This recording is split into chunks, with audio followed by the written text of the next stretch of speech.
Today my lunch आस आस खाइबा। आज मु खाइबारे बनैछि पूरा गरम गरम भात। भात रो पूरा धुआं बाहरुछि, कंचा लंका बैगण भजा आईटा चिंगुड़ी बड़ चिंगुड़ी तरकारी। काली जो चिंगुड़ी आनी से चिंगुड़ी बड़ी जाइतिला तो सही चिंगुड़ी तरकारी ये बनै देछि। आउ भात भजा आउ तरकारी एतिकी तो खाइबा गरीब लोक आ कौन खाइब, जहाँ तहाँ खाइक गोटे एडजस्ट करदे कथा।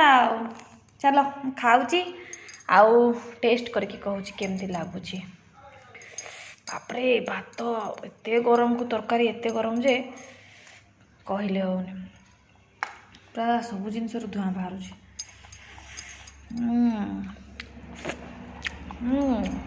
टेस्टी तो है ये तो मु निजे रोसे करछि निजे मना कर भल बोले। हाँ कह कंचा लंका आईस कंचा लंकाटा लगे खाइले तार टेस्टा डबल हो जाए। आईस सागर प्रायतः साइड आइटम किसी दरकार हुए नी, किंतु मु गोटे बैगणटे भाजी देछि। हाँ टेस्टी आलू को इतर गोटे कौन आलू को आनिक जो झोल चकड़ी देला परे भात सांगे से आलू को चकड़ी देले मत जेकोसी झोल हो आलू पड़ता निया दरकार। एपट साइड रे बरगढ़ रे चिकेन रे मटन रे आउ माछ झोल रे कौन से झोल रे से माने आलू खाआंतीनी। बाकी आमे तो भाई आलू न पड़े टोटाल खाई परिबुनी।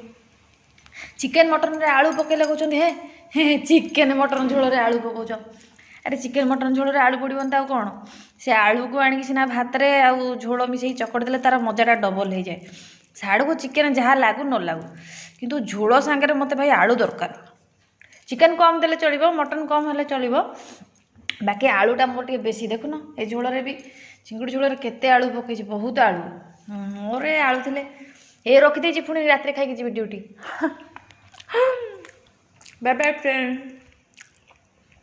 टेस्टी तो बनी, आपण मैंने भी बनने की खातु, बढ़िया लगे ये कॉम्बिनेशन।